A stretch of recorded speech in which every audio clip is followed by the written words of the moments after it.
Leo. Estimado Jorge Insunza Gregorio de las Heras, de nuestra alta consideración, por razones de fuerza mayor, imprevistas, no podré asistir al lanzamiento del libro sobre la producción política e ideológica de nuestro recordado compañero Jorge Insunza Becker, la cual, por supuesto, es de alto interés para nuestro partido. Le tocó a Jorge vivir una época de luchas sociales, políticas, revolucionarias y acontecimientos que convulsionaron y siguen marcando el rumbo de la actualidad en Chile y el mundo. Formó parte de los cuadros dirigentes del partido y la juventud que contribuyeron a la conquista del gobierno popular encabezado por el presidente Salvador Allende y ya después del golpe asumir responsabilidades en Chile y en el exterior. A la salida de la dictadura le correspondió seguir contribuyendo en la construcción de la actual política por la democracia, antineoliberal y por profundos cambios estructurales que tenemos la gran esperanza se empiece a plasmar con la aprobación de la nueva Constitución en el plebiscito de salida. Por todo ello, acogemos y valoramos esta publicación que con toda seguridad de su lectura y estudio se conocerán propuestas, experiencias y vivencias que se proyectan hacia el futuro. Con las disculpas necesarias, pero reiterando mi aprecio por Jorge, con quien compartí muchas responsabilidades y tareas, atentamente, Guillermo Tellera.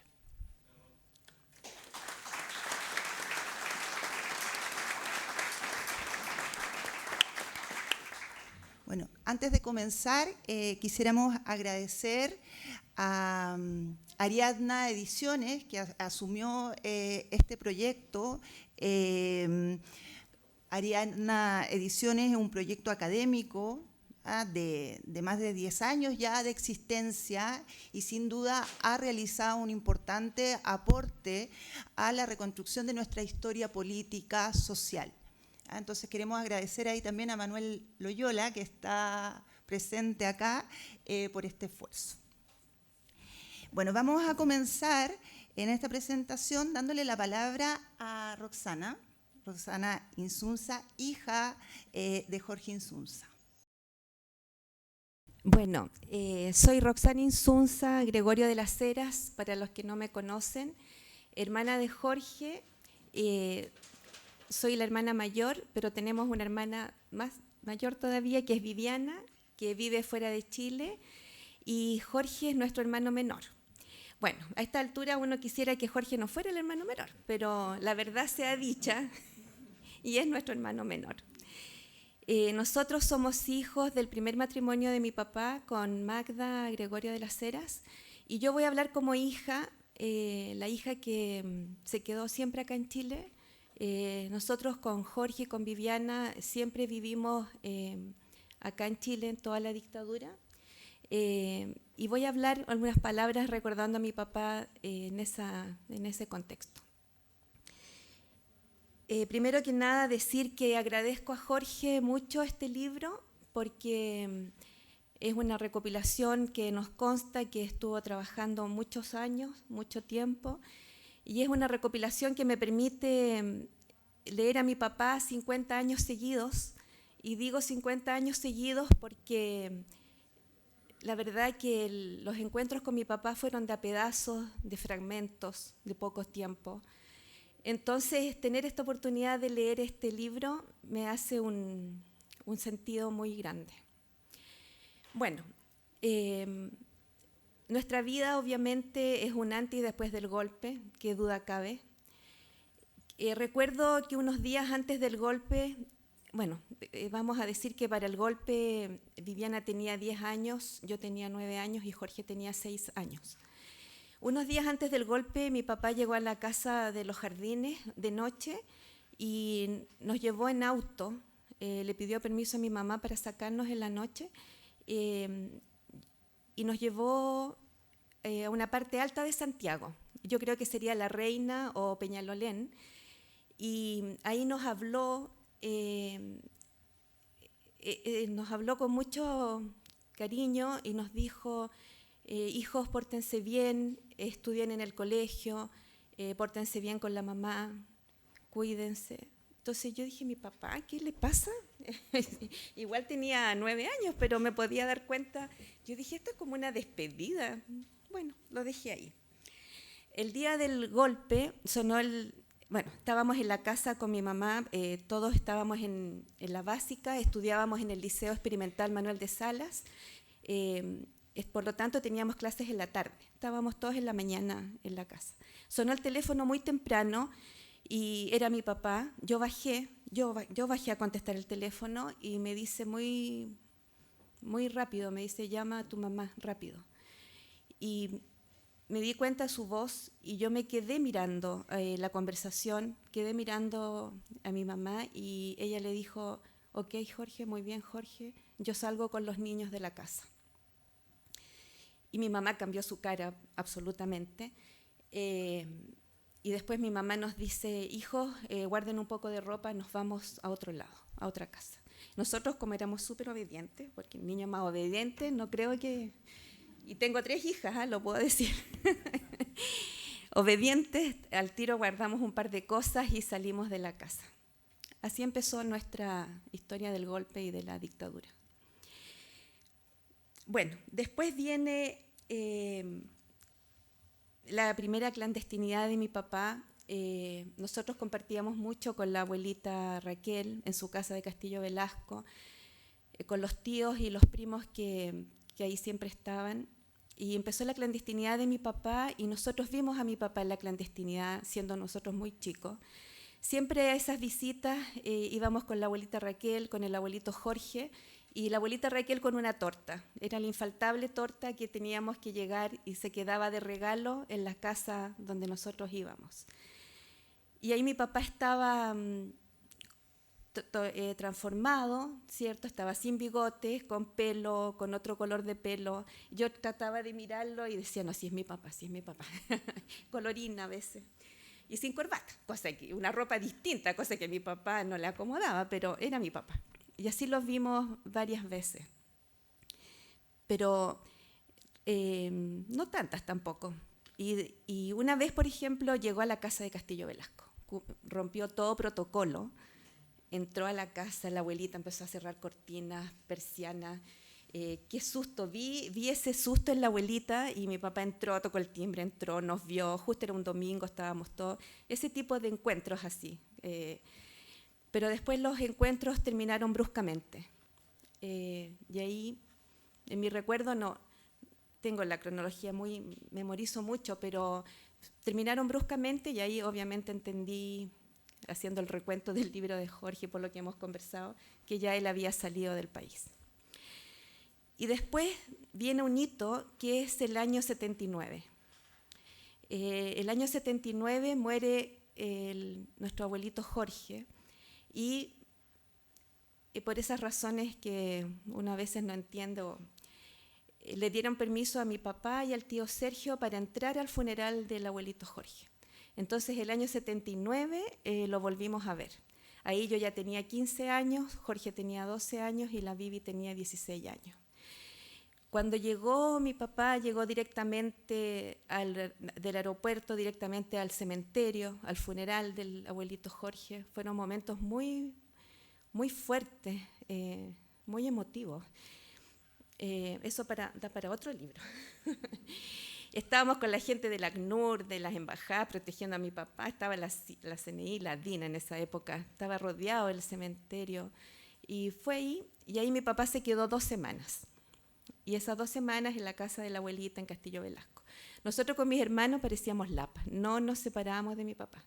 Íbamos al colegio por obligación y después del colegio nos íbamos directamente a Castillo Velasco y pasábamos ahí todo el día. Cuando se fue mi papá, después de 2 semanas, fue muy doloroso para nosotros. Fue muy triste. Recuerdo cuando fuimos al aeropuerto a dejarlo y nos quedamos viendo el avión hasta que desapareció y Jorge tenía mucha pena. Y en esa época, no sé si ustedes recuerdan, pero sacaban fotos en el aeropuerto. Y esa es la foto del 2º volumen, cuando mi papá se está yendo otra vez al exilio. Y esa foto la guardé por muchos años y se la pasé a Jorge ahora para el libro. Esa fue mi humilde cooperación en el libro, muchas fotos que guardé de mi papá por muchos años, y ahora se ocuparon, así que estuvo bien guardadas. Bueno, pasan los años, estamos hablando de 79, después nos pasamos rápidamente al año 88, pero sí podría yo decir que después de que vimos a mi papá el 79, igual cómo nosotros quisimos identificarnos con mi papá. Yo creo que siempre, decir que siempre a mi papá lo buscamos, siempre lo esperamos, siempre esperábamos cartas, siempre mandábamos cartas cuando estaban en el exilio con los tíos que viajaban o con los mismos abuelitos y la abuelita cuando viajaban. ¿Y cómo nos identificamos? Yo creo que de distintas maneras. Jorge con el trabajo político seguro, la Viviana también con su trabajo público en la universidad, y quizás yo me identifiqué estudiando ingeniería en la misma escuela de él, en Bochef, en la Universidad de Chile, donde sabía que él había estudiado y donde estaban los nombres de sus compañeros detenidos desaparecidos, y me identificaba con él estudiando en Bochef. Bueno, ya viene el año 88 y venía el plebiscito del 5 de octubre, y unos pocos días antes del plebiscito, o quizás un mes antes, Jorge llega a nuestra casa en Los Jardines y nos dice, estábamos con mi hermana, y nos dice: vi a mi papá y ustedes también lo pueden ver. Entonces nosotros con la Viviana no entendimos nada. Es decir, mi papá estaba en el exilio, ¿dónde está mi papá? Y la Viviana subía y bajaba la escalera, me acuerdo, subía y bajaba la escalera. Yo lloraba, esas son las distintas reacciones. Y mi papá, y ya, lo vamos a ver, dijo, lo vamos a ver. Y ahí Jorge armó una reunión y vimos a mi papá. Esa reunión con mi papá fue, no sé, surrealista, no sé. Todos llegamos con algo para mostrar a mi papá. La Viviana llegó con su memoria que estaba titulándose. Yo llegué con un poema que le había escrito. Jorge, no sé, habrá llegado con un artículo que había escrito, no sé, pero mi papá sentado en un sillón así, nosotros así, ¡guau! Esto, toma esto. Y mi papá así como, yo creo que era una cosa así, no sé, cómo recuperar, cómo decirle las cosas que habían pasado, mil cosas. Yo ya tenía 24 años, ya era una mujer. Vivi tenía 25, Jorge tenía 21, pero como que quisimos pasar la información, no sé, fue muy, muy raro. Y mi papá así como... Y después, en un momento, al final de la conversación, dijo, hijos, dijo, el no va a ganar, el plebiscito viene, el no va a ganar. El problema es que la Junta de Gobierno no lo va a reconocer. Si es así, mi clandestinidad me tengo que esconder mucho más, ocultar mucho más. Y si la reconocen, dijo, ahí nos volveremos a ver. Con ese sentimiento nos despedimos en esa visita. Pero eso no quedó ahí, porque nosotros también quisimos que la abuelita Raquel lo viera. Entonces le dijimos, abuelita, también vamos a ver a mi papá. Y la abuelita se puso contenta, hizo su torta y volvimos a ver a mi papá en esa segunda clandestinidad. Y este es el momento que yo quiero agradecer públicamente a las familias que de alguna manera nos permitieron ver a mi papá. Yo sé que a lo mejor no las voy a nombrar todas, pero quiero agradecer a la familia de Lili Sherman, a la familia donde mi papá una vez no llegó, el contacto no resultó, pero recuerdo su casa, a la familia Godoy, a la tía Dolores González y sus hijos Claudia, Pedro y Carlos, a la familia Maldonado, Pedro Maldonado y su señora Isabel Figueroa, que son los papás de mi amiga Gloria Maldonado, a la familia Hermosilla, Vladimir Hermosilla y su señora Inés Rubio, papás de mi amigo Carlos Hermosilla, a los tíos Alicia Romero y Leonardo Parma, primos de mi mamá, a la familia Vidal, la mamá de Vivian Vidal, la señora de nuestro primo Pablo, a la familia de Fernando Reyes Mata, de su casa de Pedro Valdivia con Castillo Velasco. A todos, mil gracias.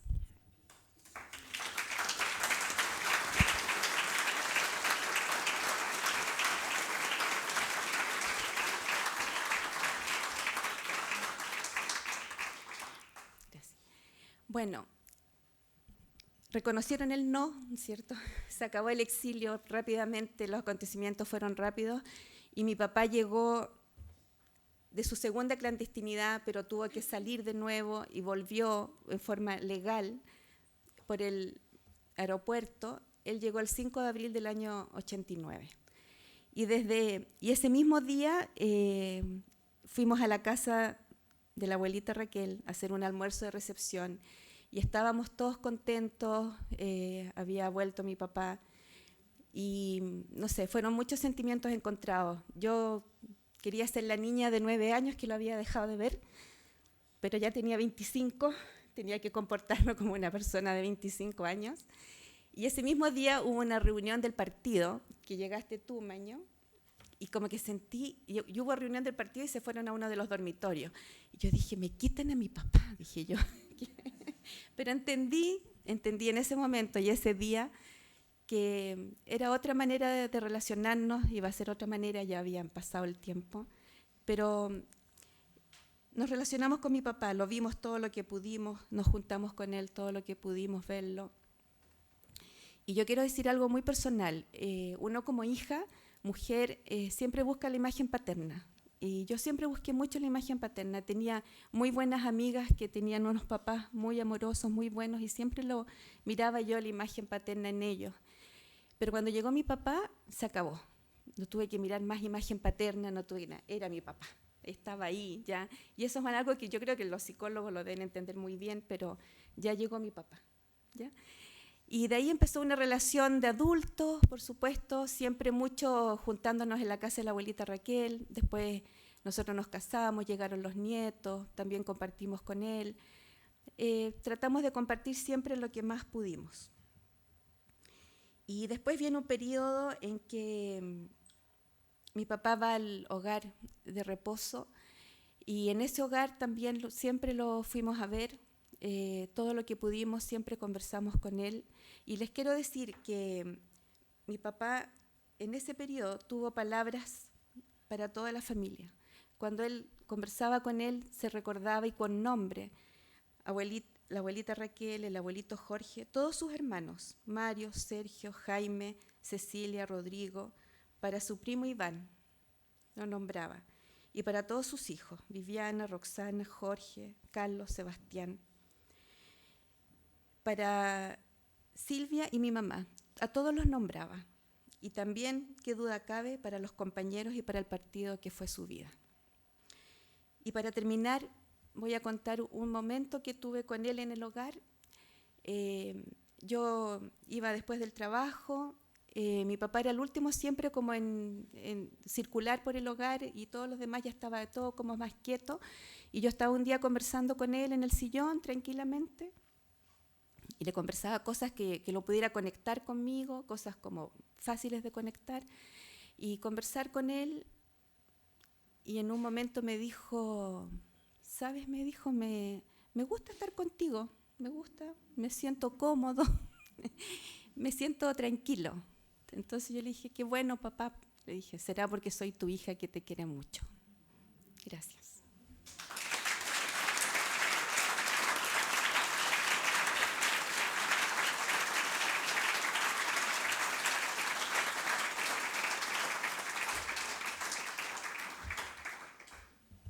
Muchas gracias, Roxana, por tu testimonio tan importante, ¿no? Saber esta perspectiva tan íntima, tan cercana, tan vivencial, porque aquí podemos tener mucho insumo, efectivamente, para reconstruir una trayectoria política, para reconstruir nuestra historia social, incluso también para la discusión actual, que sea un abono para ello. Pero me parece que no entendemos nada si también no entendemos al hombre que está detrás de esto, pero sobre todo también a su familia, que a veces la descuidamos, ¿no? Quienes acompañaron ese proceso y viene a complementarse y a entregarnos más elementos como para poder comprenderlo. Muchas gracias. Roxana. Bueno, ahora le vamos a dar la palabra a Manuel Riesco, connotado economista chileno, director de Senda, que aquí tengo a mi lado izquierdo.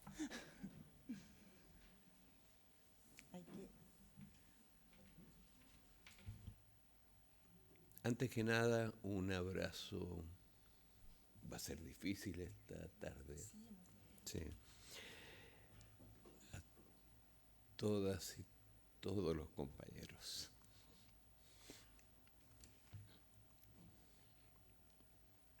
Nos reúne un momento importante.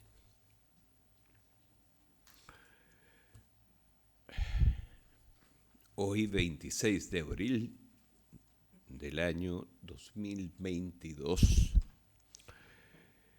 con el lanzamiento de los escritos políticos e ideológicos de Jorge Insunza Becker. En el día de su nacimiento, hace 86 años.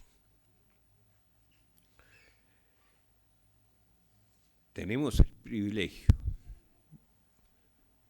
de asistir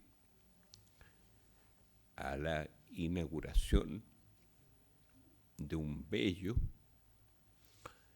y meticuloso monumento de su hijo.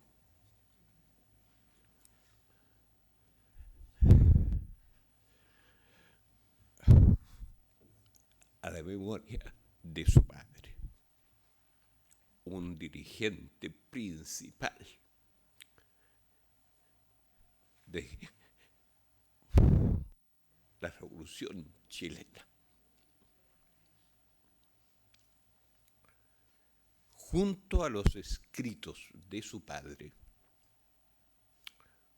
Jorge Insunza Becker, su hijo, Jorge Insunza Gregorio de las Heras,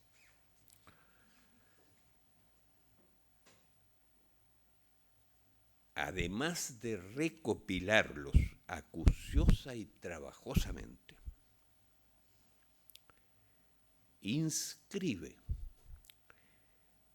para introducirlos un texto mayor. Es un relato bello, tierno, completo, profundo, admirado y veraz del gran hombre que fue su padre, Jorge Insunza Becker, siguiendo su sabio consejo de que lo mejor es que escribas como tú lo sientes. Su hijo nos ilustra en lengua fluida, desde una posición privilegiada acerca del carácter, talante y anclaje familiar y social de su padre. También nos presenta su manera de pensar y sus fundamentos teóricos en un capítulo serio, respetuoso, riguroso y culto, que lo define como un dirigente estudioso y convencido de las ideas más avanzadas de la razón ilustrada, progresista y revolucionaria, y como uno de los mejores, sino quizá el mejor polemista de una época de agudísima polémica. ¡Qué lección la de este monumento a las ideas de un revolucionario para un tiempo en que el vibrante debate intelectual se pretende reemplazar por cálculos que se autocalifican de robustos, los que ojalá nadie entienda, para justificar la mendacidad más vulgar. Nos muestra este monumento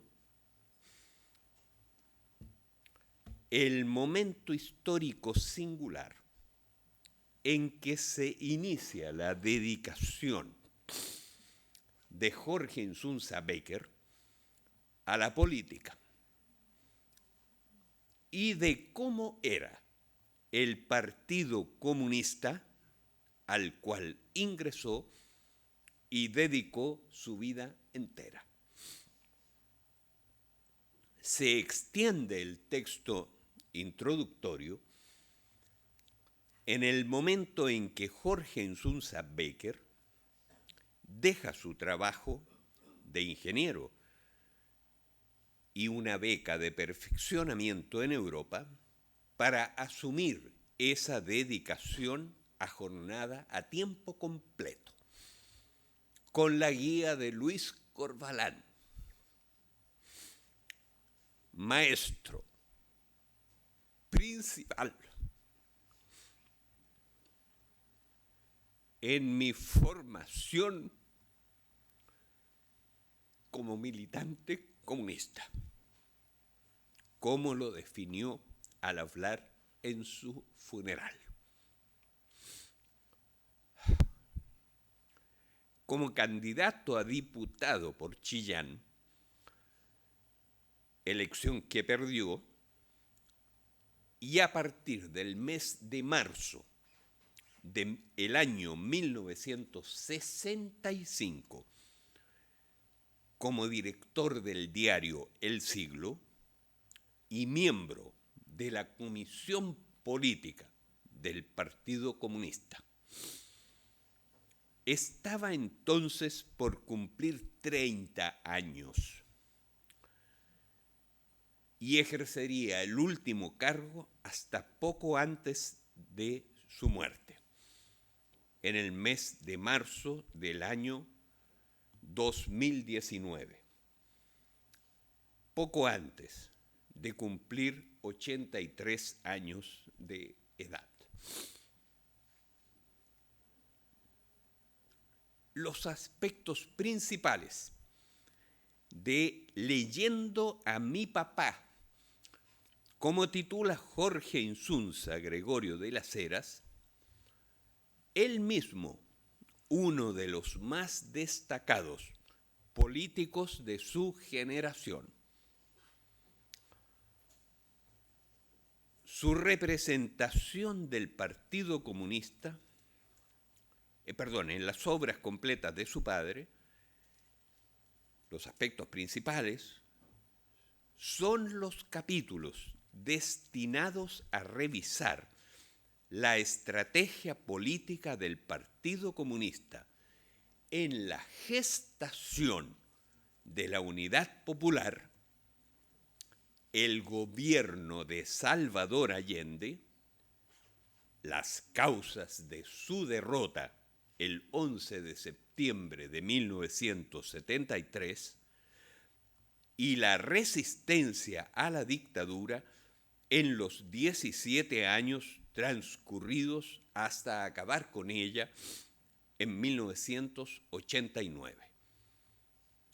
Esos acontecimientos abarcan 3 de las fases más importantes de la aún en curso era de las revoluciones chilena, como llama Eric Hobsbawm a este periodo de las transiciones a la modernidad, que él fecha en Europa en el medio siglo transcurrido entre la Revolución Francesa de 1789 y la primavera de los pueblos de Europa en el año 1848. En todas esas fases, esas tres fases de la era de las revoluciones de Chile, aún en curso, la estrategia y conducción política del Partido Comunista de Chile cumplió un rol central, sin duda determinante, junto a la figura de Salvador Allende. En todas esas fases de la era de las revoluciones de Chile, con la guía y respaldo firme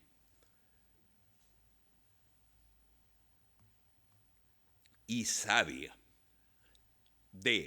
en su propia enumeración, la de Jorge Insunza Becker, de Luis Corvalán, Américo Zorrilla, Víctor Díaz, Orlando Millas, Volodya Teitelboim, Uldarico Donaire, que se conocía por su chapa de Rafael Cortés de la otra clandestinidad, y Julieta Campuzano,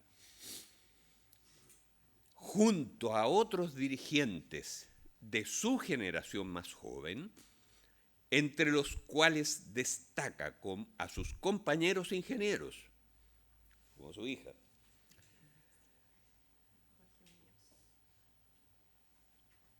Jorge Muñoz, Carlos Toro, desde luego Gladys Marín, y entre otros,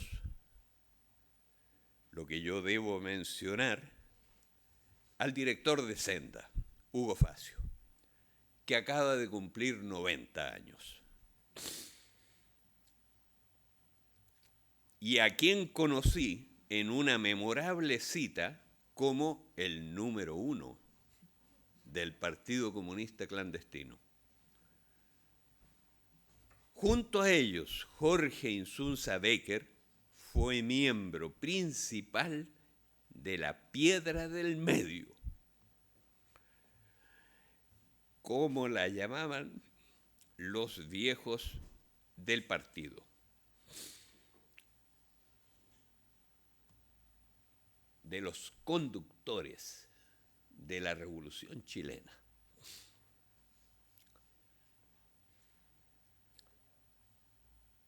Puesto que, leyendo a mi padre, está basado en la recopilación exhaustiva y el estudio riguroso de los textos de Jorge Insunza Becker, uno de los principales dirigentes del Partido Comunista a lo largo de todos estos años, podemos afirmar que este análisis es un aporte mayor al debate histórico indispensable respecto de sin duda, el periodo más importante de la historia de Chile. Creo no exagerar al decir que es, Jorge, uno de los mejores textos, el que tú escribiste, que yo he leído acerca de este periodo cuya historia aún no se escribe como se debe.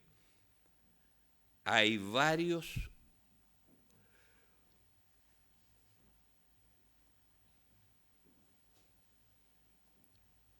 en fin, no sé qué pasó con el texto de esto.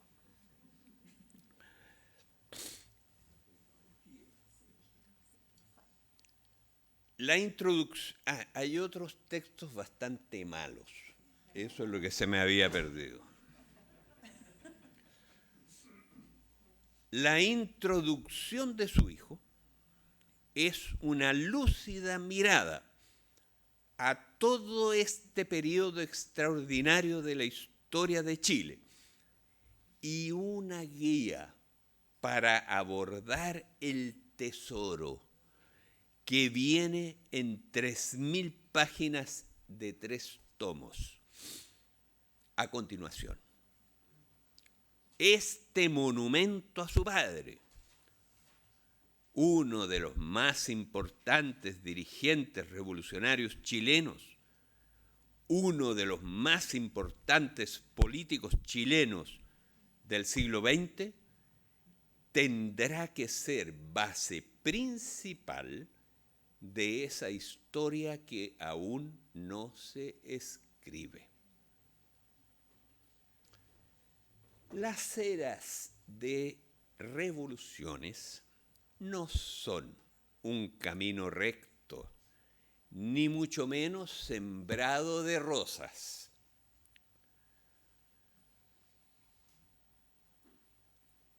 Incluyen victorias exultantes y derrotas sangrientas, avances gigantescos, irreversibles, y retrocesos cavernarios,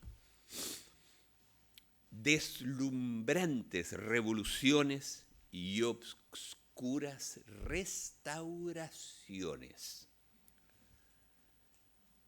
No es raro así que en el curso de las eras de las revoluciones, los pueblos parecen a veces olvidar y desconocer a la madre que los parió y a quienes los condujeron, a quienes lucharon, a los que cayeron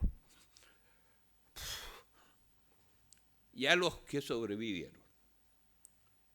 Hay tiempos mezquinos. Este monumento de su hijo Jorge Zunza Becker no puede llegar en el momento más oportuno. Es nuevamente un tiempo el que vivimos de revolución. Esta es una destinada a acabar con lo que se inició, con la derrota atroz de la Revolución chilena el 11 de septiembre de 1973, destinada a acabar con una restauración reaccionaria que ha durado medio siglo.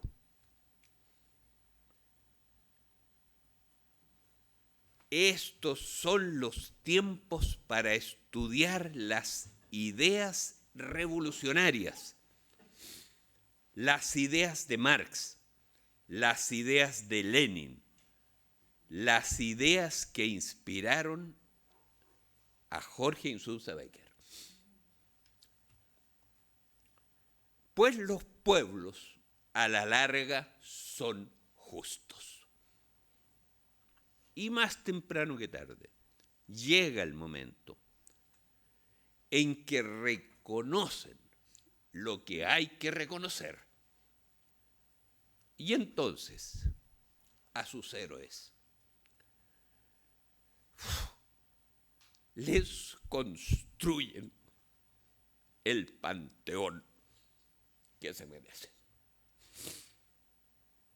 El monumento que hoy inauguramos, sin duda, estará en el sitial que en ese panteón se reservará a Jorge Insunza Becker, muy cerca del centro, reservado a Salvador Allende. Muchas gracias.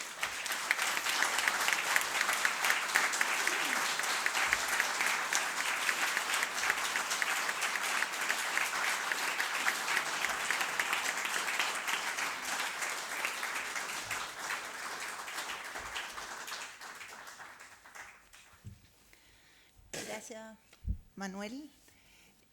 Después de esas palabras, tengo que sonar trivial o no sé, cualquier cosa que pueda decir. Me emocionaste. Me quedo con esta frase: son los tiempos para estudiar las ideas revolucionarias. Son los tiempos también para estudiar estas ideas revolucionarias que están acá, llenas de consecuencia, de compromiso, y entenderlo también como un monumento. Estos también son nuestros propios monumentos, monumentos de una conciencia histórica, de una conciencia política, de un compromiso. No solamente las clases dominantes pueden construir sus monumentos, y estas son otras formas de levantar los nuestros. Bueno, ahora doy la palabra a Miguel Launet, que está acá, arquitecto, Premio Nacional de Arquitectura en 2019.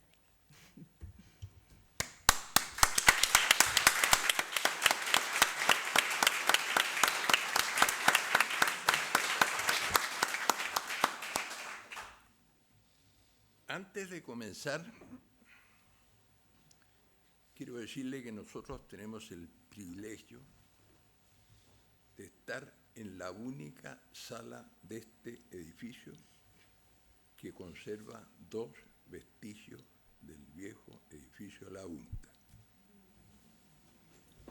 Como ustedes saben, el edificio tenía 6 salas de reuniones para 500, 300, 200 personas, todas las cuales estaban sentadas en mesones como este.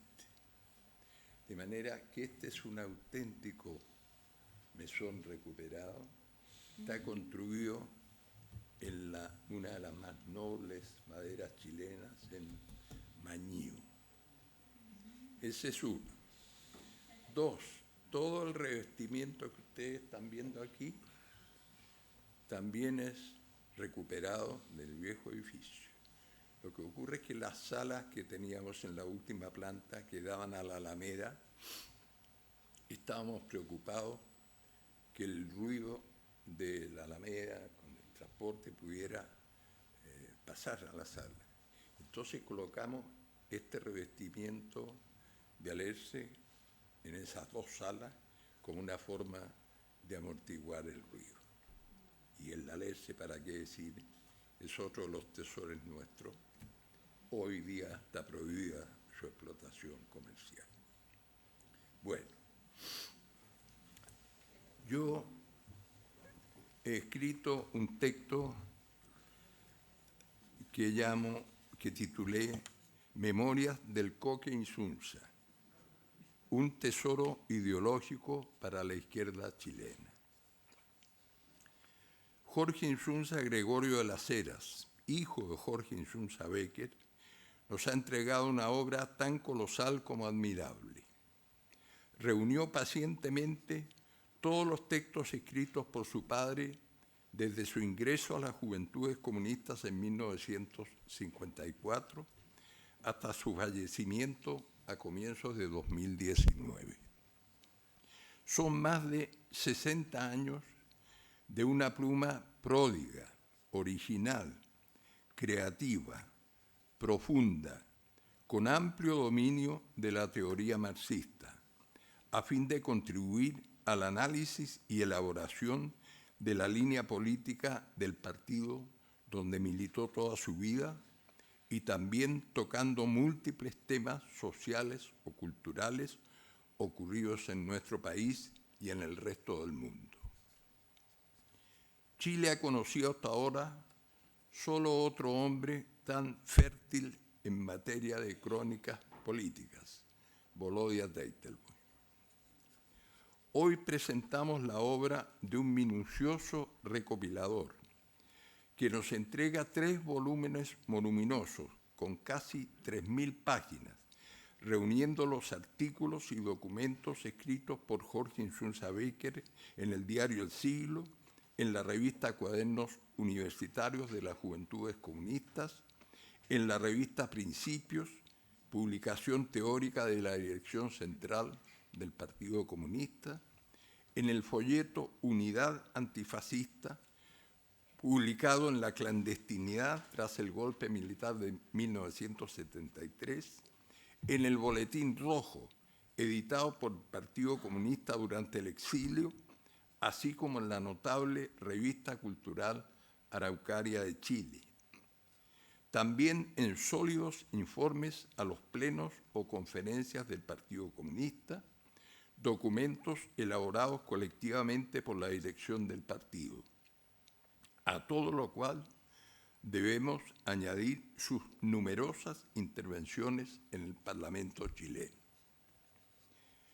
Es una obra colosal, solo comparable por su magnitud con la ejecutada por notables historiadores de nuestro pasado, Diego Barros Arana, Benjamín Subercaseaux, Francisco Encina y Leopoldo Castelo.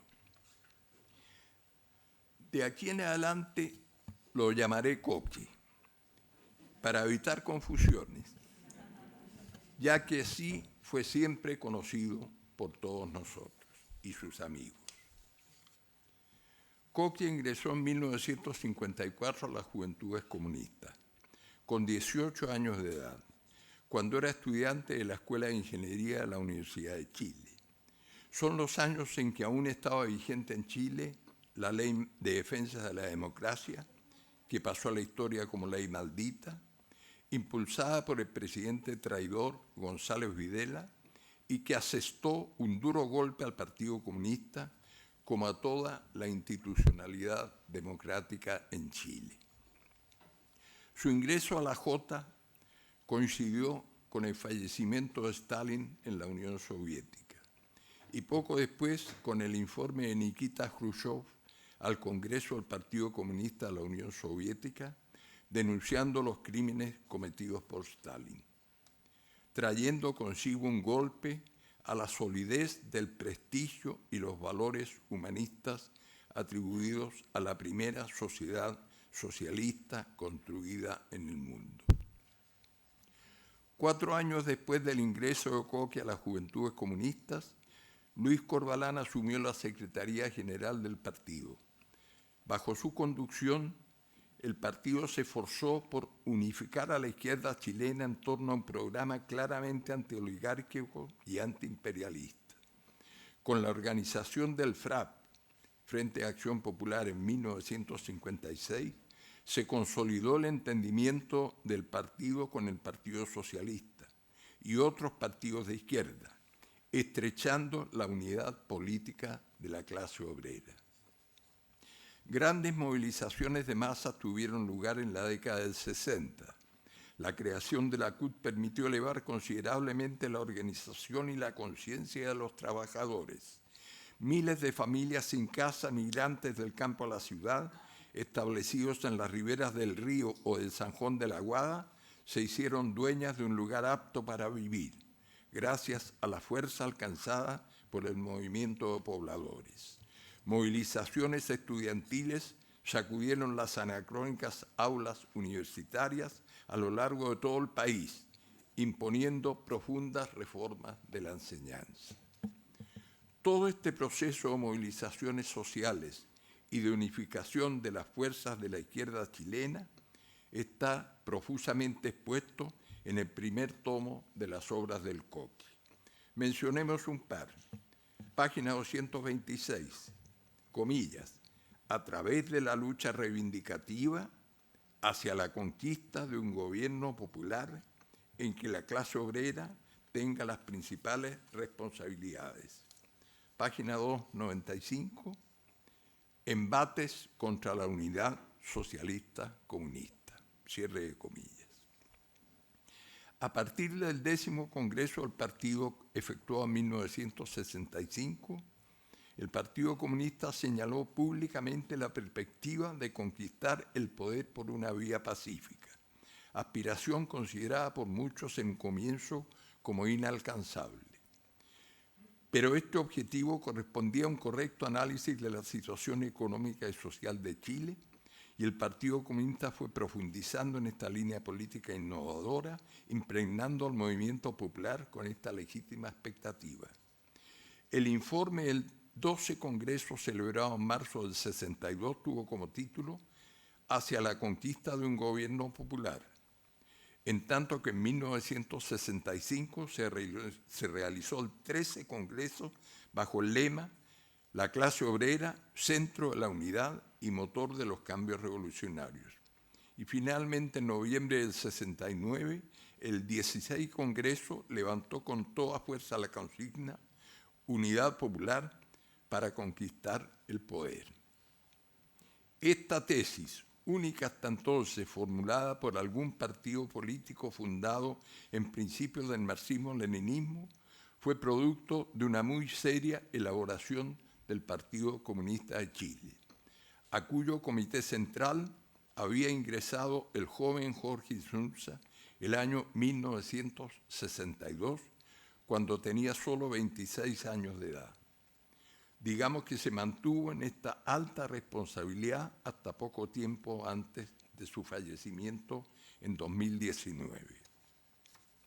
Es justo afirmar que no puede atribuirse a una persona en particular la formulación de una tesis tan audaz, pero en la dirección central del Partido Comunista se reunió en la década del 60 un conjunto de cuadros capaces de analizar las condiciones objetivas y subjetivas vigentes en Chile para llegar a concluir que era posible alcanzar la victoria por vía electoral e iniciar la construcción de una sociedad en vías al socialismo.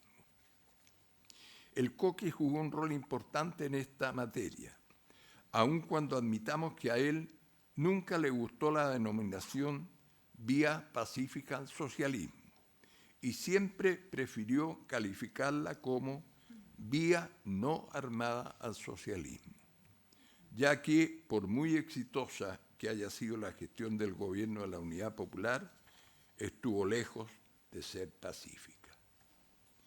COCE no eludió ningún tema, por muy conflictivo que haya sido para nosotros.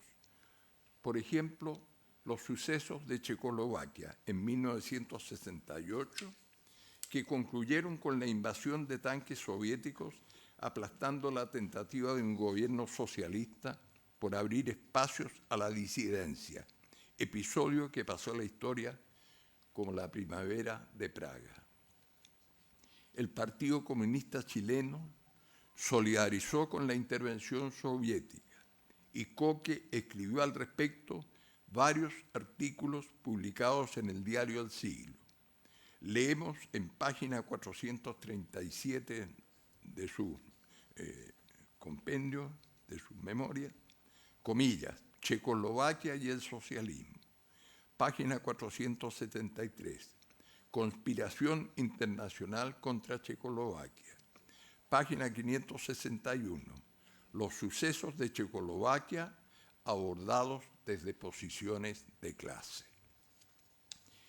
El tomo segundo está casi por entero dedicado a analizar los éxitos y las dificultades experimentadas durante el gobierno de Allende. Desmenuza todo, valoriza los éxitos, pero hay un tema que le preocupa, la cuestión del poder. Publica un artículo en la revista Principios correspondiente a agosto-septiembre de 1971, titulado, comillas, La cuestión del poder, tarea de masas, cierre de comillas, en donde manifiesta lo siguiente: el proceso revolucionario chileno avanza. Como resultado de la madurez creciente de las contradicciones que suceden en la sociedad chilena, se diseña una nueva correlación de fuerzas más favorable al pueblo, al gobierno popular. No obstante, si miramos los hechos cara a cara, debemos concluir que el movimiento popular chileno no ha resuelto aún en su favor definitiva e irreversiblemente la disputa por el poder.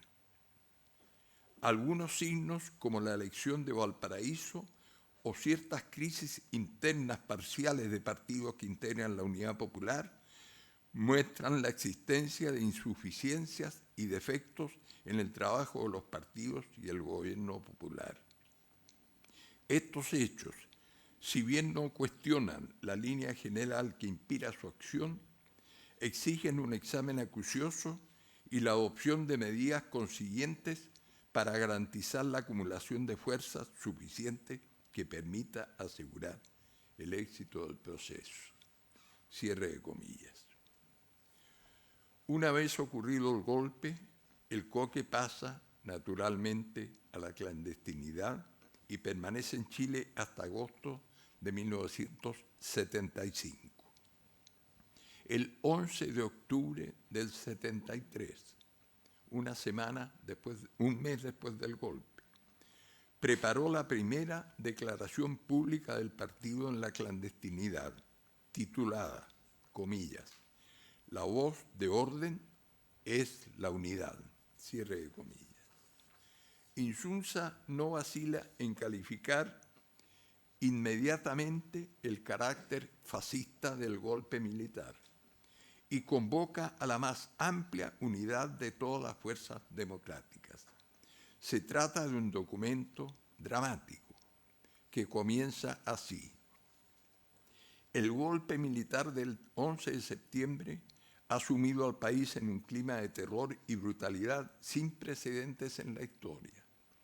Cada acto de la Junta Militar es la negación completa de lo que la oposición al gobierno popular dijo defender.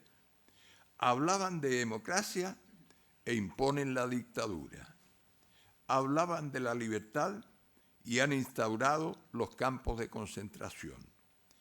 Hablaban de respeto a la persona humana y han hecho del fusilamiento sin juicio el pan de cada día. Decían defender el pluralismo y la autonomía de las universidades y las han intervenido militarmente. El documento finaliza convocando a la más amplia unidad de las fuerzas democráticas. Comillas, debemos poner término al terror ejercido contra el pueblo y abrir paso a nuevos horizontes revolucionarios. Para ello, la voz de orden de la hora presente es la de la unidad más amplia del pueblo. Unidad para defender el derecho a la vida y poner fin a la represión y la muerte.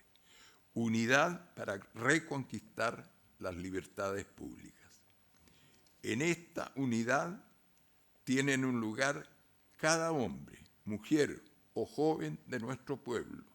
No importa si ayer estuvo en la oposición confundido por la propaganda de los reaccionarios. Millones han visto al fascismo cara a cara y están dispuestos a luchar contra él. Cierre de comillas. En 1975, la dirección del partido resuelve la salida del Coque al exterior, preocupada por su excesiva audacia, exponiendo la seguridad de la dirección clandestina. Comienza así un largo exilio integrándose a la dirección exterior del partido, establecida entre Moscú y Berlín, capital de la República Democrática Alemana. Tras la imposición de una nueva constitución establecida en Chile por la Junta Militar mediante un plebiscito fraudulento efectuado en 1980, Insunza participa en la elaboración de la política llamada el derecho a la rebelión popular, formulada por la dirección del Partido Comunista en el exterior, que dio lugar a la conformación del Frente Patriótico Manuel Rodríguez. El Coque fue un tenaz impulsor de esta opción de lucha, sorprendente para muchos que identificaban al Partido Comunista como ajeno a acciones de índole violenta. Durante su exilio, el Coque también se preocupó de poner al descubierto los esfuerzos de la socialdemocracia europea por acabar con la unidad socialista comunista, forjada en Chile y base política fundamental para la victoria de Allende en las elecciones de 1970. En 1983 tuvo lugar una reunión en Chantilly, encuentro que reunió a unos 100 intelectuales y profesionales chilenos convocados por el Instituto del Nuevo Chile con sede en Rotterdam. Es el encuentro que ha pasado la historia como el de la renovación del Partido Socialista. Efectivamente fue así, ya que entregó supuestos fundamentos teóricos para justificar la, comillas, renovación del socialismo, trayendo consigo la ruptura de la alianza socialista-comunista forjada en Chile a lo largo de muchos años y que desgraciadamente subsiste hasta nuestros días. El temario de la reunión de Chantilly consultó el análisis de lo que se tituló, comillas, Problemas del marxismo, el socialismo y la democracia, cierre de comillas. Coque salió al paso de las conclusiones de este encuentro mediante un extenso artículo titulado Renovar y no renegar, publicado en el número 23 de la revista cultural Araucaria de Chile, que circuló especialmente en Europa con el auspicio del Partido Comunista Chileno. Creo que este texto se trata de una de las más notables contribuciones teóricas del Coque, quien analiza detalladamente las conclusiones de dicho evento, demostrando las groseras deformaciones de la teoría marxista a fin de fundamentar su ruptura con el PC. En uno de sus párrafos, Coque señala lo siguiente, comillas, hay que concluir, en definitiva, que el cúmulo de afirmaciones falsas no es un juicio sobre el marxismo, es justificación de un punto de vista determinado. Ese punto de vista es, sobre todo, la negación del papel de la clase obrera, de su papel dirigente. Aquí ven nuestros autores el problema, su problema.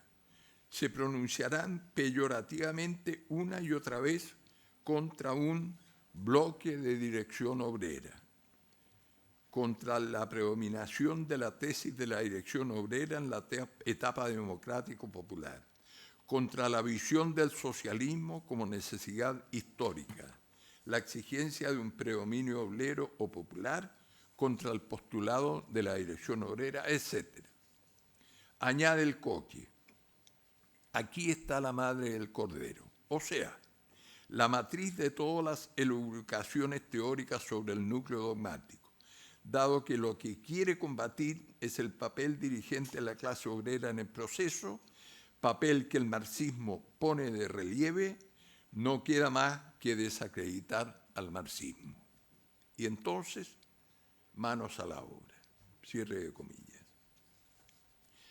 Coque regresa clandestinamente a Chile en 1983 y permanece así hasta el desenlace del plebiscito que permitió el fin de la dictadura cívico-militar.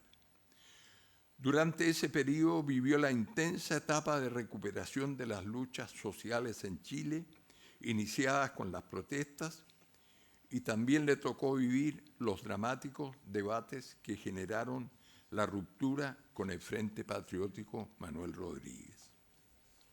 Continuó siendo miembro de la Comisión Política del partido hasta que pocos años de su fallecimiento, su estado de salud le hizo imposible cumplir con esta responsabilidad que ejerció ininterrumpidamente, según mis cálculos, a lo largo de unos 50 años de su vida. 50 años. El Coque vivió la era dorada del partido y las juventudes comunistas.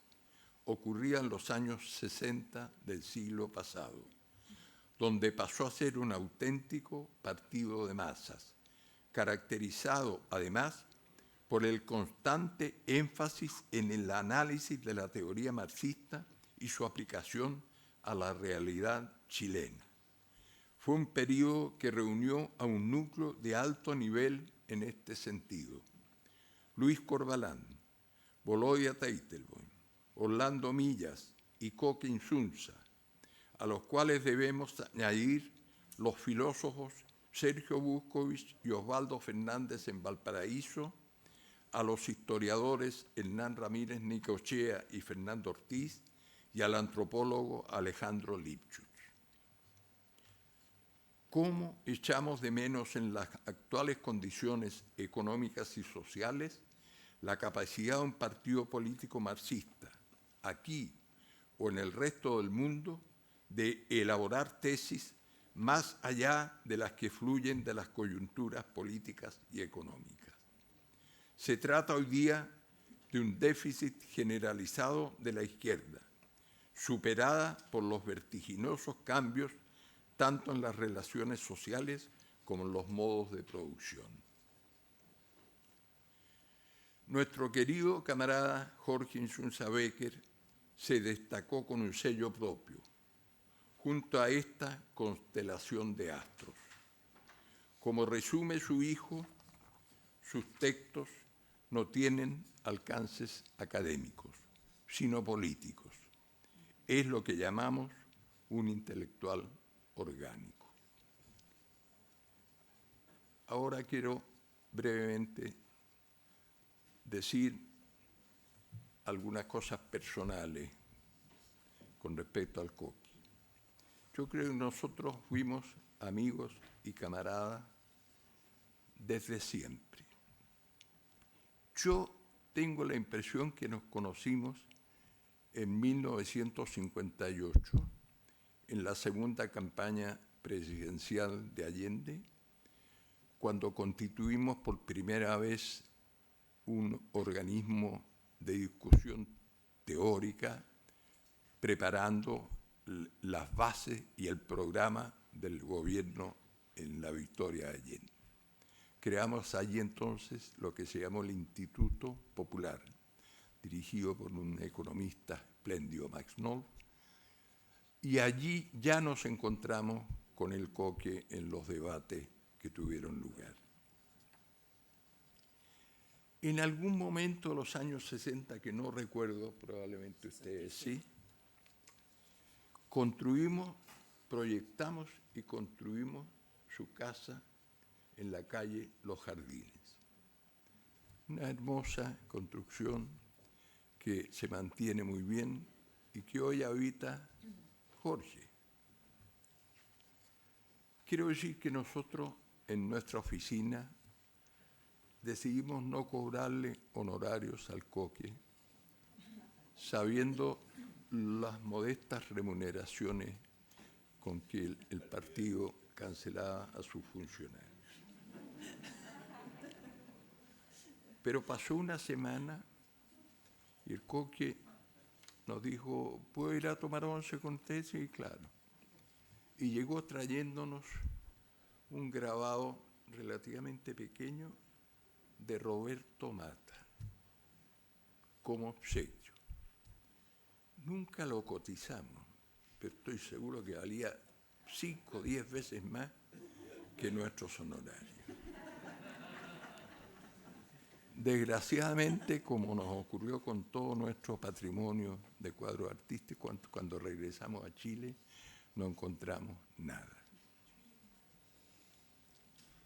Ahora, el año 85 tuve un encuentro simpático con el Coque. El Coque estaba clandestino y yo era un cuadro dirigente público del partido y naturalmente estábamos impedidos de vernos. Pero un día el Coque me mandó llamar. ¿Qué ocurría? Que yo había asumido la dirección del Instituto de Ciencia Alejandro Lipschutz, el ICAL, y había logrado con nuestros vínculos en Dinamarca arreglar un proyecto de investigación importante con Dinamarca que significó un financiamiento significativo. De hecho, permitió el financiamiento del ICAL durante sus primeros 2 años de vida. Entonces el Coque, que se enteró naturalmente de esto, consideró necesario felicitarme. Y llegó un compañero en un vehículo para llevarme al lugar donde el Coque estaba clandestino. empezó a dar unas vueltas un poco insólitas. Y claro, yo que he manejado en Santiago desde muchísimos años antes, le dije, pero ¿qué estás haciendo? Si volvimos a pasar por aquí, me estás tratando de que no sepa a dónde vamos, no seas ingenuo. En definitiva, llegamos, el Coque estaba viviendo en ese momento en una casa en la avenida Macul, que tenía un antejardín bastante amplio. Entonces tocamos el timbre, abrí la puerta y veo atrás, asomándose en una terraza en la casa, veo al Coque. Y le digo, Coque, qué gusto verte. Y me dice, estaba maquillado con una peluca de color rojo o naranja, ya no me acuerdo bien, pero era imposible que yo no lo reconociera. Y claro, en la casa se suponía que nadie sabía que era el Coque. Yo, el idiota, le grité desde la puerta a la calle. Bueno, en resumen, yo quiero decir que he conocido pocas personas con una coherencia ética y política similar. Yo quiero expresarle las gracias a este Jorge Chico por esta obra maravillosa que nos ha dado. Muchas gracias.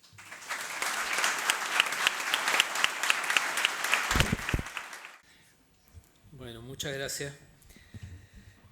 Bueno, primero gracias a todos los que están acá por acompañarnos en este día que es especial y que además es el cumpleaños de mi papá, serían 86 años.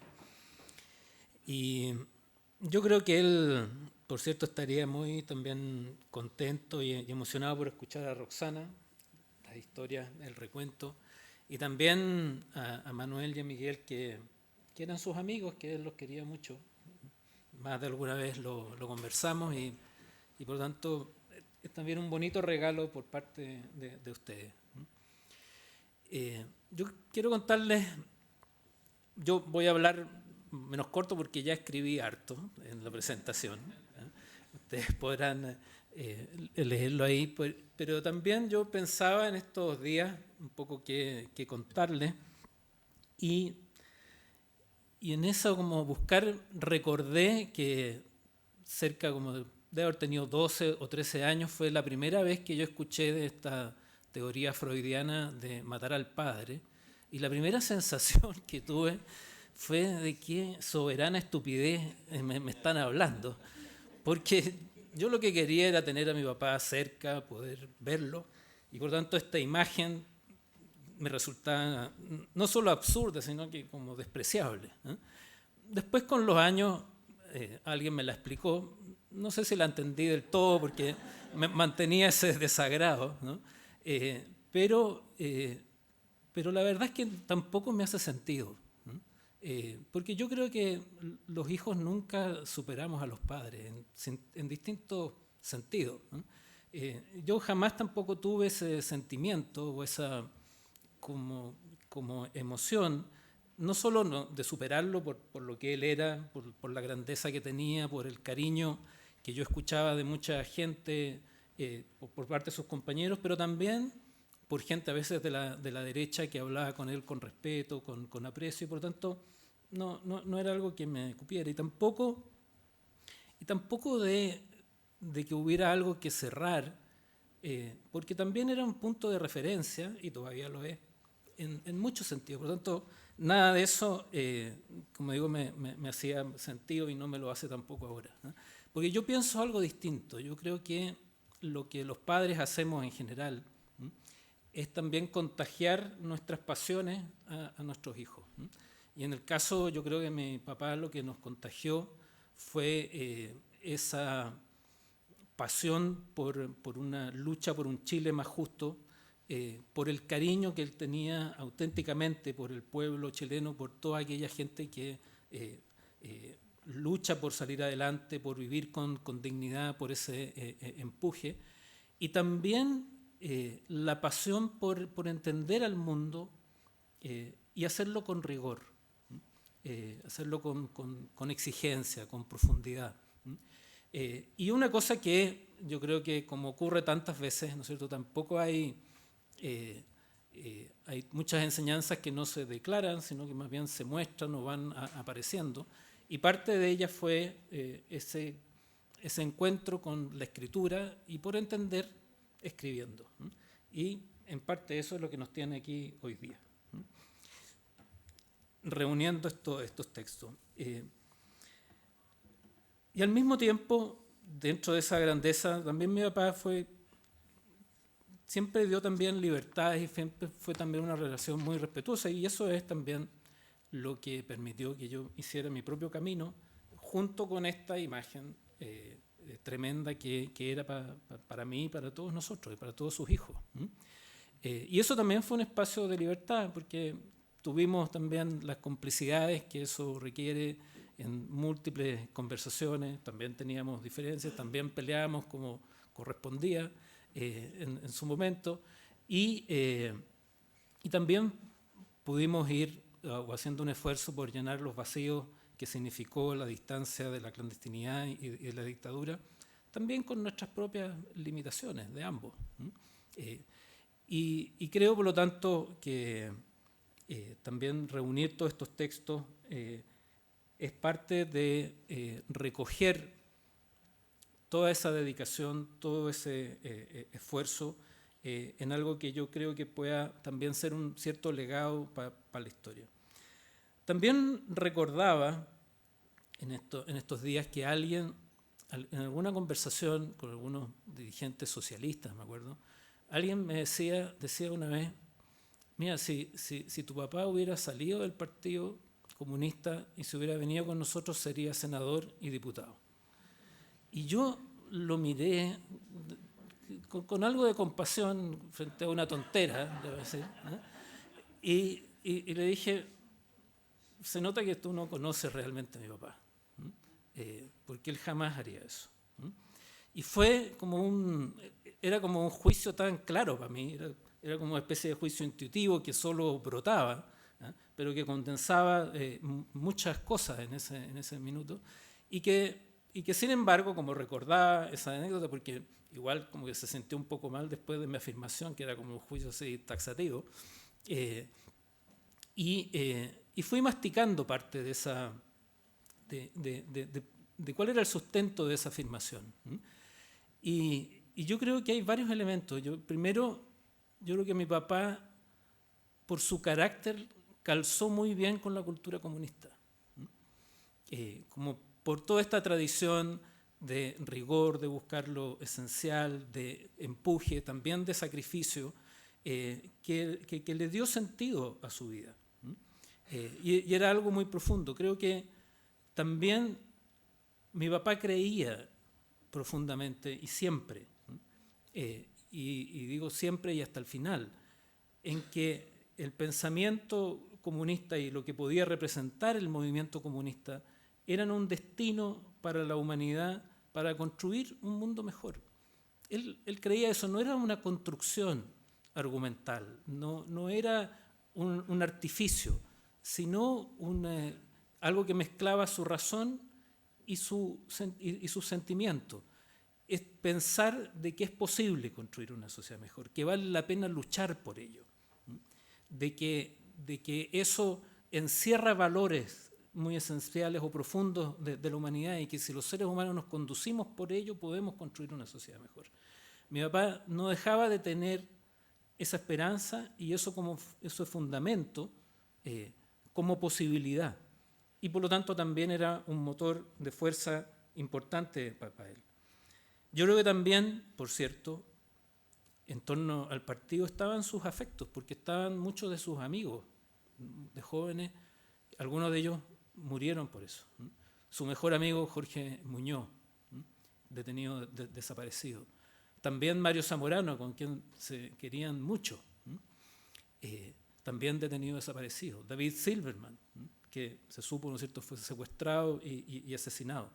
Pero también con una generación de dirigentes, donde, claro, para él, como recordaba Maño, don Lucho, Luis Corbalán, era, él mismo lo decía, su maestro principal, y era también ¿no es cierto?, que un espacio de dirigente, de dirección del partido donde estaba Víctor Díaz, donde estaba Oldarico Donaire, y mi papá me contaba muchas historias de ellos, desde ese aprecio, de ese respeto de personajes que lo formaron, de personajes que lo marcaron, y por lo tanto también había un vínculo, por cierto, irrenunciable. Y yo creo que íntimamente también mi papá se sentía realizado, era un sentido de vida, el activismo, las reuniones, poder estar haciendo algo relevante, y era algo que lo llenaba absolutamente.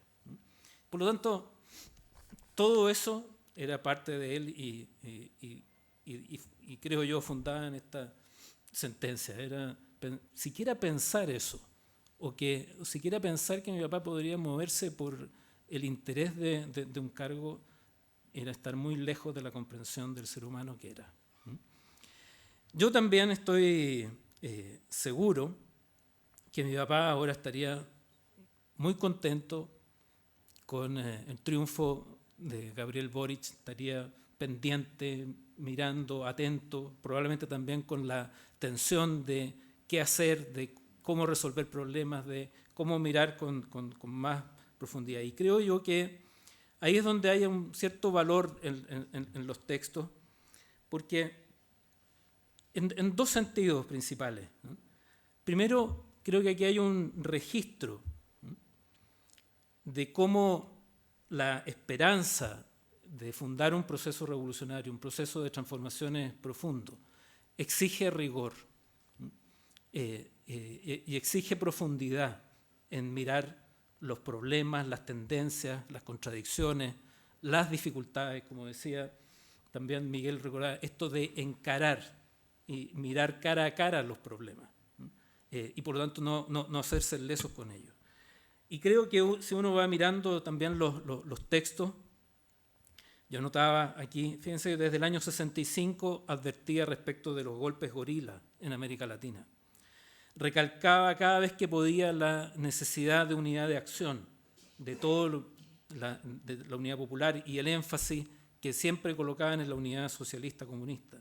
También abordaba muchas veces con cruda sinceridad las dificultades que enfrentaba el gobierno. A veces incluso la derecha utilizaba algunas de estas intervenciones, tanto de don Lucho como de mi papá, porque sinceraban los problemas y decían, mira, si hasta el Partido Comunista está reconociendo que hay problemas en el campo, en la industria, en la producción, en los distintos puntos. Y por lo tanto esa sinceridad de mirar las dificultades recorre todas las páginas que ustedes pueden leer. También veía claramente cómo el fascismo, y el fascismo en su sentido más profundo, ampliaba su hegemonía en la derecha y también arrastraba a la democracia cristiana. Y fíjense ustedes que en los artículos de agosto del 73, después del Tacnazo, denunciaba que lo que se tramaba en esos días era un golpe institucional de las Fuerzas Armadas, que es precisamente lo que finalmente se produjo. Y por lo tanto también aquí hay un signo trágico de las crisis que yo quiero resaltar acá, porque creo que tenemos que tenerlo en cuenta, de que los elementos estaban a la vista y muchas veces no somos capaces de dar un giro a los acontecimientos, por rigideces, por temor a que si cedemos en algo se considera una traición, por orgullo o por resentimiento, por excesos de confianza, o a veces por la mera resistencia a aceptar los hechos. Y yo creo que por lo tanto la ausencia de una mirada crítica, y parafraseando a mi papá, por falta de comprensión del golpe principal, que es esta traducción leninista de la contradicción principal, ¿no?, es lo que a veces hace también que las crisis terminen en una tragedia y no seamos capaces de contenerla. Y creo que eso es algo que también vale la pena mirar frente a lo que hoy día estamos enfrentando y viviendo. Y yo creo que también, en segundo lugar, de estas páginas se desprende que grandes transformaciones requieren de bloques transformadores sólidos. Y en estos días no ha dejado de rondarme un párrafo que está en la intervención, de las primeras intervenciones cuando se estaban lanzando la campaña del presidente Allende el año 70, que es el que colocamos aquí en la contratapa del tomo 2, y que quiero leerla para compartirlo con ustedes, porque ahí decía lo siguiente: se ha logrado plasmar en Chile una amplia unidad popular en torno a un programa, a un acuerdo de gobierno y a un solo candidato a la presidencia de la República, Salvador Allende. Estamos hablando en febrero del 70. Desde 1938 el pueblo de Chile no conseguía reunir en un solo haz fuerzas políticas y sectores sociales tan vastos. La unidad popular está cimentada en un programa definido y claro que propone los cambios revolucionarios que están a la orden del día, en una concepción del poder, que era una forma de traducir de que la conducción iba a ser pluripartidista y no como en los socialismos reales de un solo partido, y en un acuerdo de gobierno que garantiza a todas las fuerzas políticas su integración responsable en la conducción de los asuntos del país. Es una alianza con calidades nuevas, más avanzada que las del pasado, con un peso mayor de la clase obrera y los sectores sociales y políticos más consecuentes. Es, por lo tanto, una unidad que está acorde con la madurez alcanzada por el movimiento popular, capaz de crecer y ampliarse, de transformarse en centro de atracción para la inmensa mayoría de la población, para el 90% de nuestros compatriotas. Aquí no se andaba en chica, pensaba en el 90%, cuyos intereses recoge y represente a condición de empeñarse vigorosamente en el combate por sus derechos. Yo creo, sinceramente, que cada línea de este párrafo podría y debería ser revisada ahora respecto de cómo estamos preparados para las responsabilidades que tenemos hoy y cómo, por lo tanto, también ayudar al presidente Boric y a la convención en lo que estamos atravesando en estos meses que son cruciales. Y por lo tanto, creo que leyendo a mi papá también podemos ayudar a que él pueda ser parte de este proceso. La verdad es que la idea de este libro fue madurando. Muchas veces yo le decía a mi papá que escribiera algo, que escribiera un libro. Entre su activismo y distintas cosas, finalmente no lo hizo. Y después de su muerte, la verdad es que surgió esta idea de poder ir reuniendo los textos. Empecé yo a ir como en mayo, junio a la Biblioteca Nacional, me di cuenta que la cuestión era más grande, no me iba a dar el tiempo, y ahí que está por aquí Rolando Álvarez fue clave. Ahí está nuestro Rolando, que yo creo que ya se ha transformado en el principal historiador del Partido Comunista por lejos, lo digo sinceramente. Y él me recomendó a Jimena Urtubia, una historiadora también impecable, rigurosa, también metódica, que permitió ir juntando todos los documentos. Íbamos como avión hasta que el estallido derivó en que cerraran la Biblioteca Nacional. Empezaron a abrirla recién de nuevo a fines de enero, retomamos, y en marzo vino la pandemia y volvieron a cerrarla. Y eso nos retrasó el proyecto más de un año, pero quizás hay algo del destino, porque creo yo que podríamos haber tenido quizás este libro hace un año, pero es ahora. Y quizás es un momento más propicio para que pueda ser leído. Y por lo tanto, mi invitación es que lo puedan, ¿no es cierto?, revisar, compartir. Es una edición digital de una distribución gratuita para que precisamente pueda llegar a la mayor cantidad de gente. Y mi petición para todos ustedes es que, como decía recién, leyendo a mi papá podemos hacer que él vuelva a cumplir un papel en los decisivos momentos que estamos viviendo. Muchas gracias.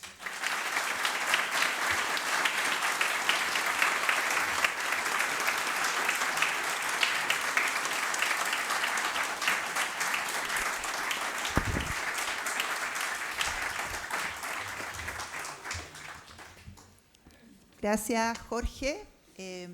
Creo que represento a esta mesa y al 90% del auditorio, al 100% de este auditorio, sí te agradecemos por este aporte, esta entrega, estas 3.000 páginas que supiste y leer, ¿ya? Buscar ideas centrales, nuevas problemáticas, además para escribir el texto introductorio, ¿ya? de la obra, ¿cómo leer a mi papá?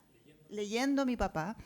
Sin duda es un aporte, así que invitamos además a adquirirlo, está a la venta allá afuera. Y hace frío, ya estamos volviendo a la presencialidad, así que ¿qué tal si nos vamos a tomar un vinito de honor, ya, a seguir comentando este monumento que presentamos hoy? ¿Sí?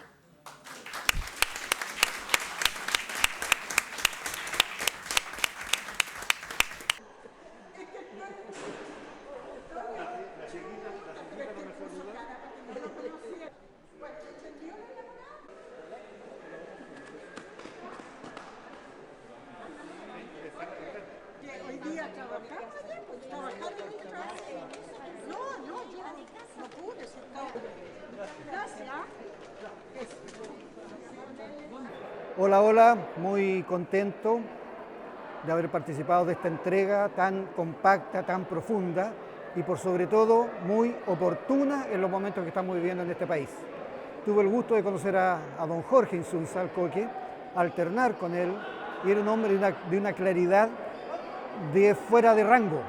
Tú a veces llegabas con un problema que lo considerabas pero súper enredado, y él en 2 o 3 palabras te lo estilizaba y más aún te daba una proyección de cómo seguir trabajando con eso. Así que un abrazo a toda la iniciativa completa por la oportunidad, por la presencia, por la vigencia que va a tener Jorge Insunza. Así que abrazos para todos.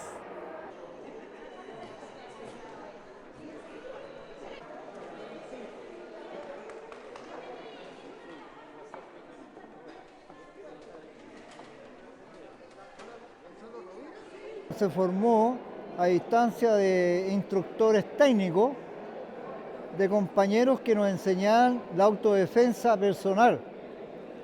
De hecho, salió un equipo ahí que nos formamos tan bien técnicamente que éramos muchas veces escoltas de compañeros dirigentes, diputados y senadores del partido, pero sobre todo para defender la imprenta. En ese hecho, en la imprenta había una pieza en que nosotros podríamos decir que teníamos un compañero que se llama, decíamos Peñita, fue luchador de Cachacascán.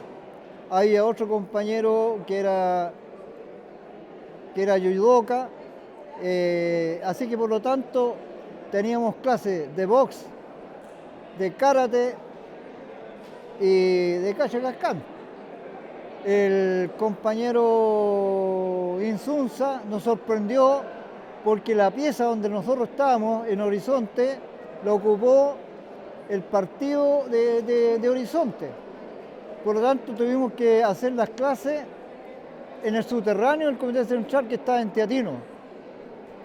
Nosotros nos estábamos desvistiendo, poniéndole los pantalones de fútbol, qué sé yo, para hacer nuestro trabajo de autodefensa y recibir las clases de karate de los compañeros, cuando vemos salir de una puerta al compañero Insunza vestido rigurosamente, vestido de blanco, igual que un karateca y a pata pelada. Entonces el compañero, ¿qué es lo que quiero decir con esto? Que los dirigentes del partido no tan solo eran políticos, dirigentes políticos, sino que también ellos sabían manejarse físicamente. De hecho, ahí yo ahora vi una foto donde sale peleando con un viejo. El compañero se manejaba muy bien en lo que era la parte personal, de defensa personal. Pero lo que más resalto del compañero Insunza, trabajábamos 2 meses de noche y 2 meses de día. En el día nosotros imprimíamos La Última Hora en Horizonte y en la noche imprimíamos El Siglo. Llegué temprano en la mañana de terno y corbata y me está esperando en la portería el compañero Jorge Insunza Becker. Yo le digo, bueno compañero, ¿qué pasa? ¿A dónde vamos? Me dijo, acompáñanos al auto, me dijo, porque allá nos está esperando el compañero Boló de Ateite. Esto fue en agosto del 68. Cuando íbamos en el auto recién me dijeron, vamos a la embajada de Checoslovaquia porque ha recibido amenazas de Paz y Libertad y la Rolando Matus que van a asaltar y van a hacer alguna tropería ahí. Así que nosotros vamos para defender y pedir la asistencia policial. Yo, mientras íbamos caminando hacia la embajada, yo decía, bueno, yo tenía ya la experiencia que el compañero Insunza se podía manejar no tan solo en la parte física, sino que con algún tipo de fierrito chico o fierrito largo. Entonces, yo no sé si esto será prudente conversarlo o hablarlo, pero la confianza que me da el compañero Jorge Insunza Becker, que él se manejaba en esa parte, no me cabe ninguna duda. Bueno, el compañero le dije, bueno, ¿y qué se trata? Bueno, me dijo, usted estamos aquí en la embajada, me dijo, han recibido amenazas de un allanamiento y de hacer algún atentado contra el embajador o el cónsul o aquí en la misma embajada. Así que nosotros nos vamos a quedar aquí en el lobby, aquí en la antesala, revisando las ventanas y el compañero Boloya se va a ir con el embajador a pedir la asistencia policial.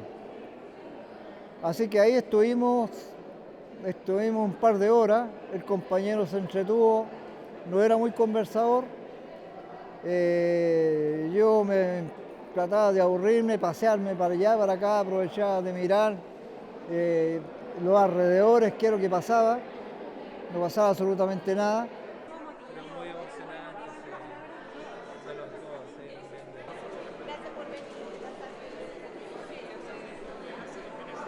Quiero dejar un saludo por la participación, por la publicación de este libro, a lo cual me siento un poquito partícipe de su publicación con algunos aportes que pudimos hacer y felicitar a Jorge por la iniciativa que tuvo de haberlo publicado.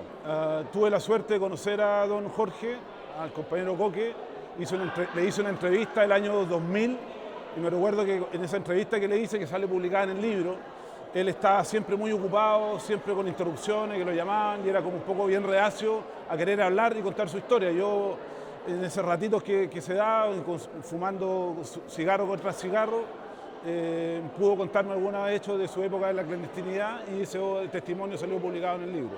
Así que fue una gran experiencia y tuve la otra oportunidad de hablar con él en una reunión con una delegación francesa y mexicana, en donde pude comprobar, digamos, el conocimiento que tenía el compañero de la realidad del Partido Comunista Italiano, de la realidad europea y de un bagaje cultural e intelectual realmente admirable. Era una persona muy magnética y muy impresionante de conocer. Y ese es el recuerdo que yo tengo de él.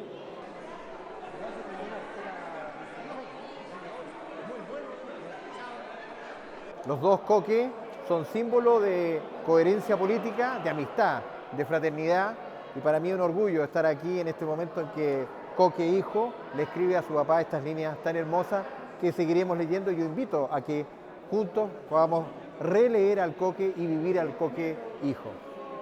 Me acuerdo de Jorge Insulza conversando con el grupo Los 24 en medio de la dictadura y cómo con su reflexión intelectual certera guiaba un poco los pasos de la conducción política, pero también veo al Coque hijo ahora cómo aporta y cómo ayuda y cómo son tan parecidos en los objetivos y cómo lo plantean.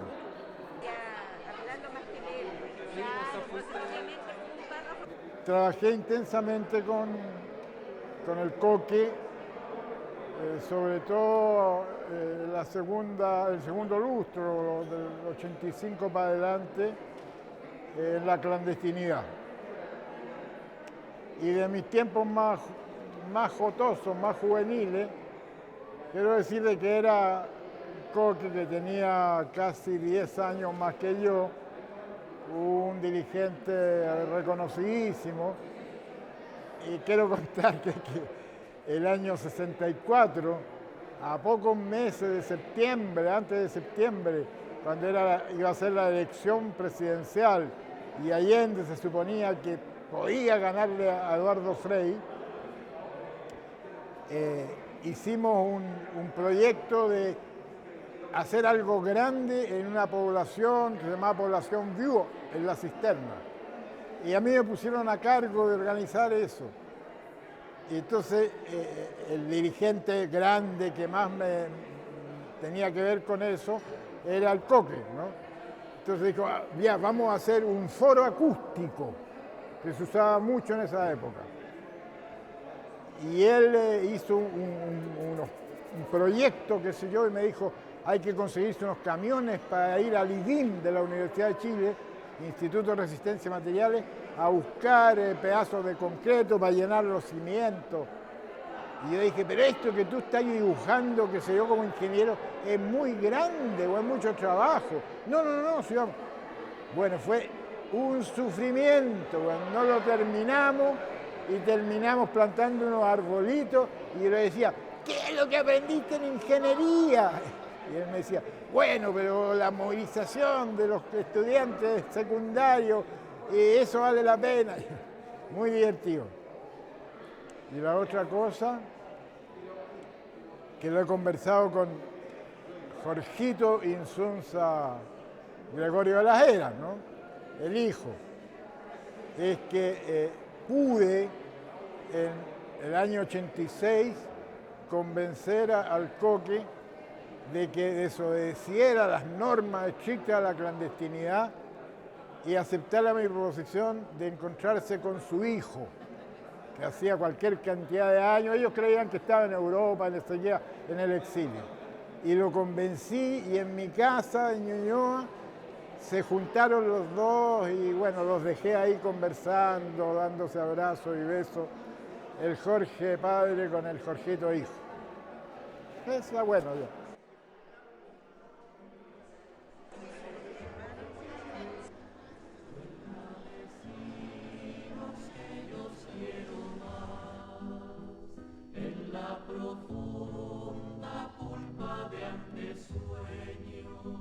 Cuando el glaciar se reconvierte en sol y se nos va la esperma en el empeño y se nos cuaja el ceño de cenizas ávidas de hendir el cavilar del leño.